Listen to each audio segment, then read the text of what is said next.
Na história da Segunda Guerra Mundial, há muitas tragédias sangrentas, mas mesmo entre elas, o destino dos prisioneiros de guerra soviéticos se destaca pelo seu drama e pelo número simplesmente descomunal de vítimas. Nos tempos soviéticos não gostavam de falar sobre esse assunto ou então o apresentavam de forma extremamente unilateral devido à ideologia estatal. Enquanto isso, durante os anos de guerra, quase 6 milhões de militares soviéticos foram capturados pelos alemães e a maioria deles morreu no cativeiro. No entanto, o destino dos sobreviventes também não foi fácil. Ao voltarem para casa, eles eram recebidos com campos de trabalho e uma marca indelével para o resto da vida. Pois, como dizia o generalíssimo camarada Stalin, não temos prisioneiros, apenas traidores. Neste episódio vou contar sobre o destino difícil dos prisioneiros soviéticos durante os anos da Segunda Guerra Mundial. Você vai descobrir quantos eram de fato, porque se rendiam em massa e como viviam no cativeiro alemão. Meu nome é Semyon e declaro aberta a sessão Como Viviam. Vamos começar.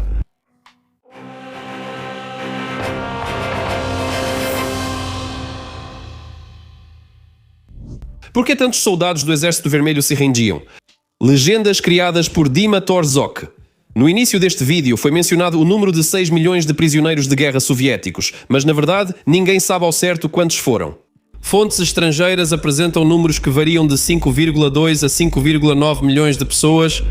O Estado-Maior russo, por sua vez, afirma que 4,56 milhões de militares do Exército Vermelho foram capturados pelos alemães. Essa diferença monstruosa nos números indica apenas uma coisa. Como de costume, ninguém contou as pessoas.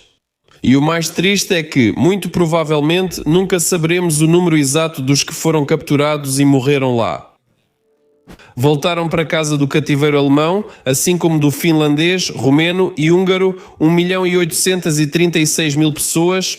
Cerca de 250 mil prisioneiros soviéticos conseguiram, após a rendição da Alemanha, permanecer no Ocidente. Assim, mesmo se considerarmos as estimativas mínimas dos historiadores russos, 2,4 milhões de pessoas morreram no cativeiro.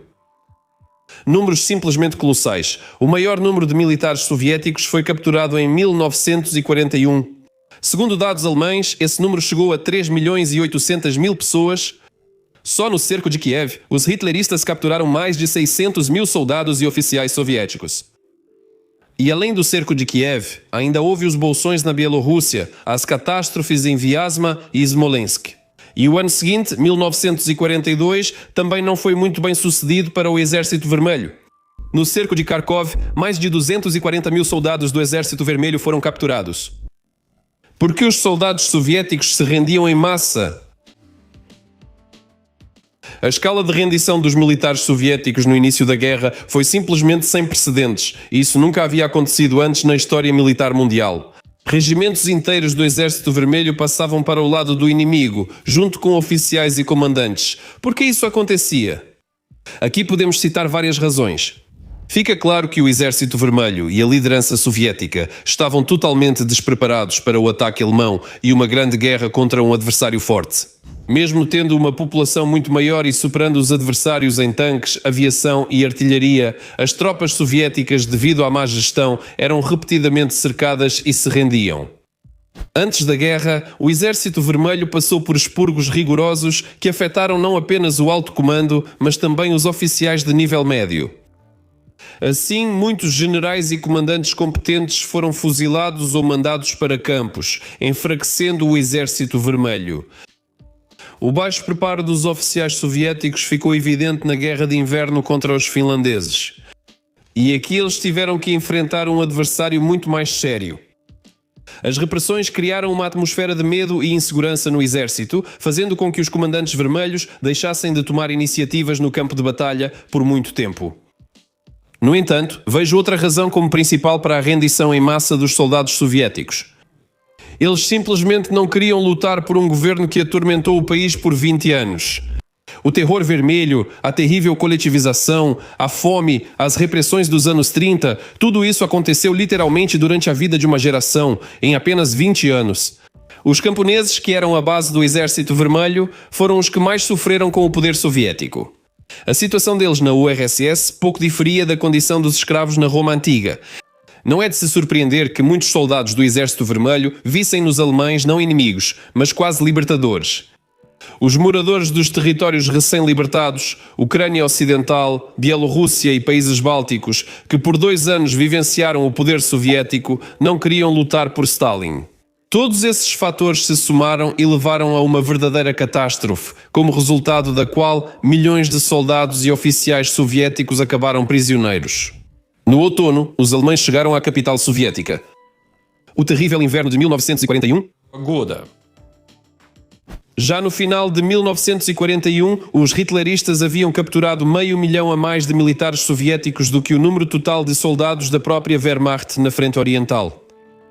Isso virou um grande problema para os alemães, já que a Alemanha já sofria com falta de alimentos. Os hitleristas também não queriam gastar comida com os eslavos, que consideravam sub-humanos. Auschwitz, Dachau, Sachsenhausen.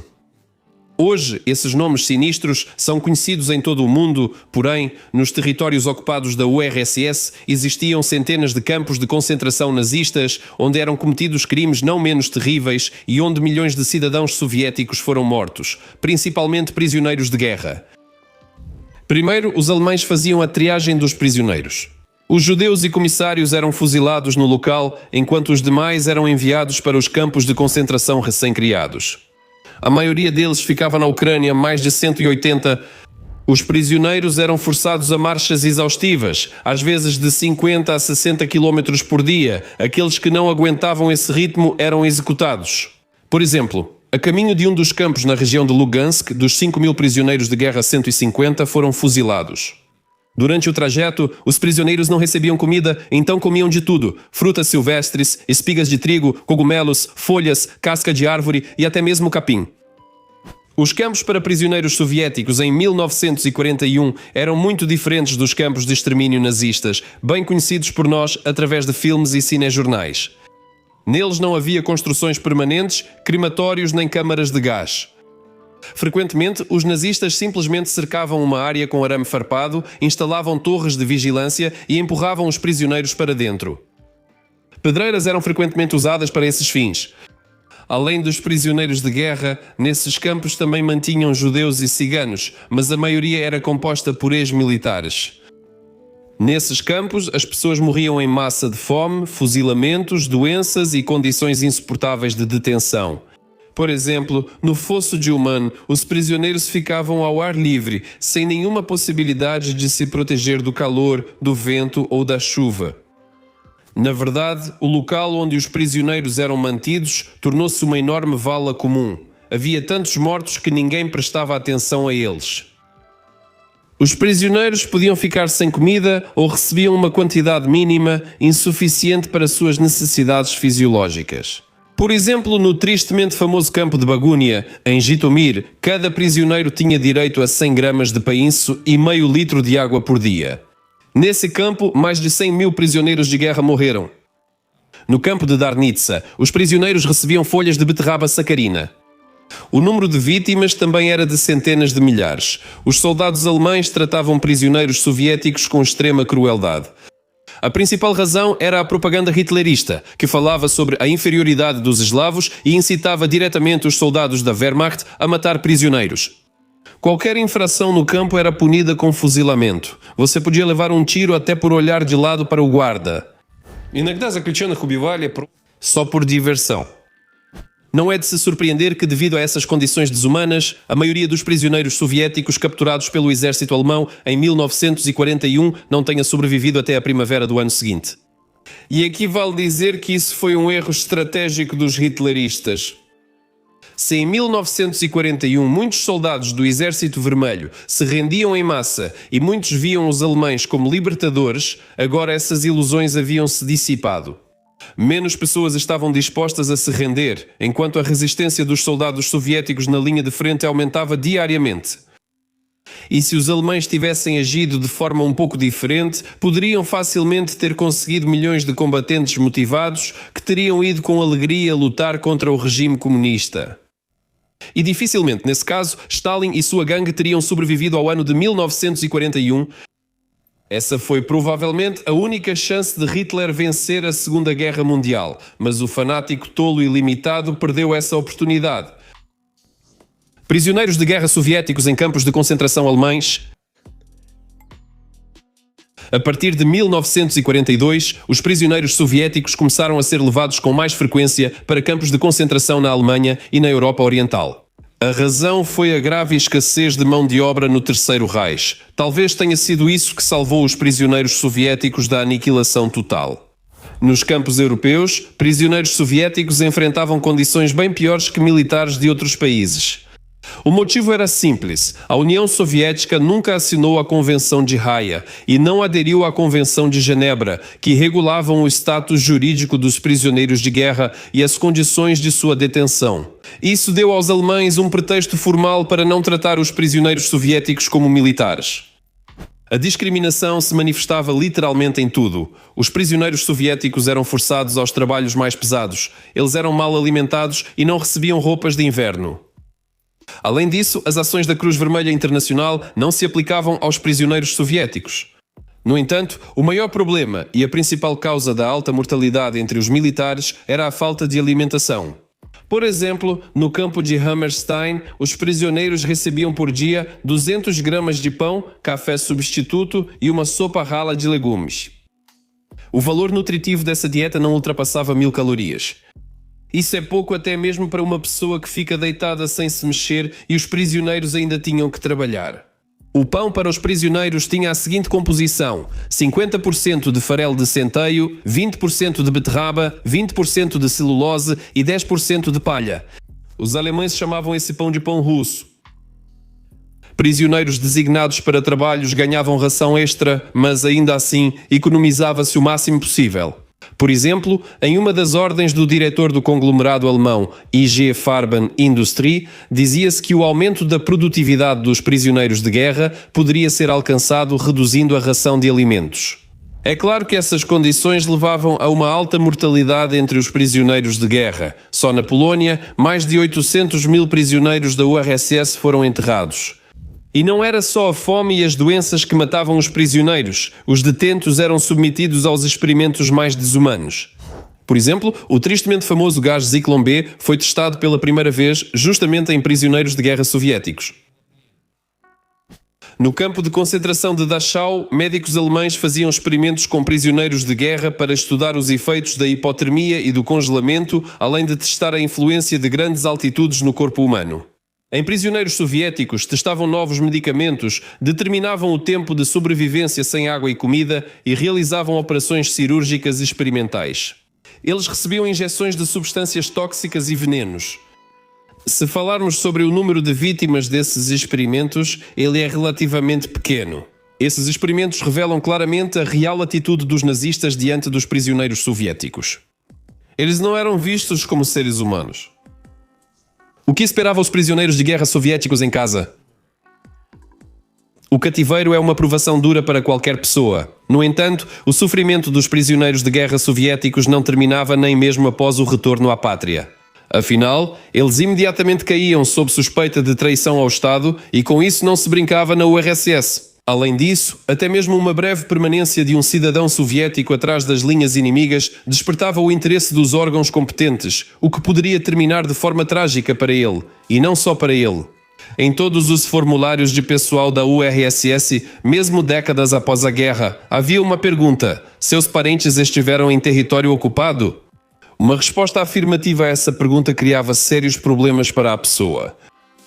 No entanto, voltemos aos prisioneiros. No Código Penal Soviético, a rendição de um militar ao inimigo que não fosse causada por circunstâncias de combate era punida com fuzilamento e confisco de bens. Essa formulação vaga dava aos órgãos repressivos amplo espaço para abusos. Se quisessem, podiam aplicar a pena máxima a qualquer um. Em geral, quem esteve em cativeiro era visto pelo governo soviético como traidor da pátria. Todos os militares soviéticos que retornavam do cativeiro eram enviados para campos de filtragem onde passavam por uma verificação. Dos 1.800.000 prisioneiros que retornaram à URSS, segundo dados oficiais, mais de 230.000 pessoas foram condenadas a diferentes períodos de prisão. Nos campos de filtragem iam tanto prisioneiros de guerra quanto os que ficaram cercados e conseguiram voltar para os seus.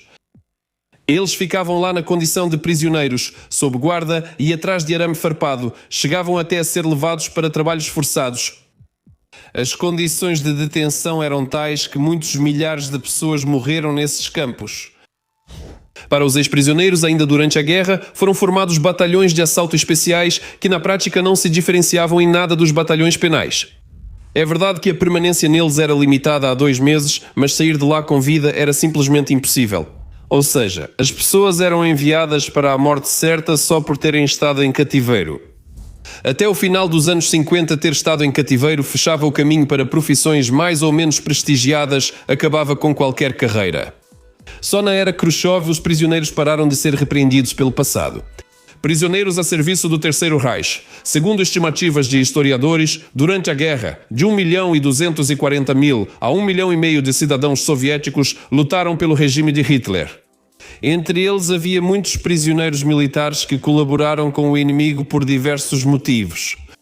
Para alguns, essa era a única chance de salvar a própria vida no campo de prisioneiros. Outros realmente odiavam o regime comunista e queriam lutar contra ele, mesmo que fosse no exército dos ocupantes.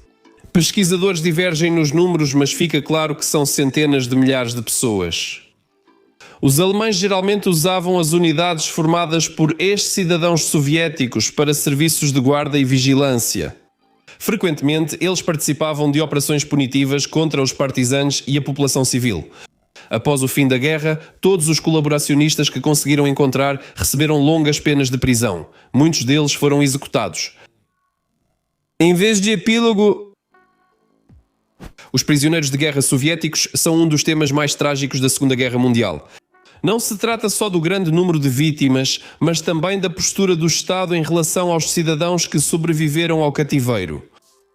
Durante o resto de suas vidas, eles tiveram que se justificar, embora a maioria dessas pessoas tenha caído no terrível cativeiro hitlerista sem culpa própria. Bom, por hoje é só. Nos vemos no próximo episódio. Até mais!